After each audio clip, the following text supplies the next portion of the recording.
వాడు cinema screen play direction చాలా పెద్దగా ఉంది, చూడడానికి మాత్రం సినిమా పెద్దది కానీ స్టోరీ అర్థం కాదు ఆడ. అంతే. నయనతార యాక్టింగ్ బాగుంది సిస్టర్గా, యశ్ గారి యాక్టింగ్ కూడా బాగుంది కానీ ఆ స్టోరీ ఎందుకు ఎంచుకున్నాడు రా నాయన, నాకు అక్కడ తూర్పు దిగి దండ పెట్టాలనిపిస్తుంది. ఆ స్టోరీ ఎంచుకున్నాను, అంత పెద్ద హీరో అయ్యండి. ఐదుగురు హీరోయిన్స్ వీళ్ళ కోసమే పెట్టారు మేడం, ఏం లేదు ఆడ ఏం లేదు. కుర్రాళ్ళు ఉసుగొలుపుకోనికి పెట్టారు అంతే, మంచాలు ఇరుకోనికి పెట్టారు కానీ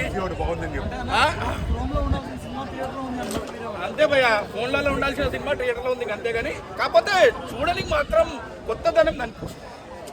ఆమె ఒక్కటి నేర్చుకుని ఏంది, నేను స్క్రీన్ ప్లే చూపించాలి, ఆ ఫైటింగ్ చూపించాలి, హీరోని అందంగా చూపించాలి, హీరోని అందంగా చూపించాలి, అది ఒకటే అనుకుంది కానీ ఆ స్టోరీని ఎట్లా రాసుకుంటే అత్తరబుత్తలు రాసుకుంటా నడుస్తుంది అనుకుంది కానీ ఆ అత్తరబుత్తలు జిల్లా. నెక్స్ట్ భయ్య నాని ప్యారడైస్ కోసం వెయిటింగ్ అంతే. సినిమా అంటే అదే ఇప్పుడు మనకి ప్యారడైస్ కోసం వెయిటింగ్. ఈ ఇష్యూలు బిష్యూలు అన్ని తుసులే, ఇక్కడ తుసులే అయిపోయినాయి.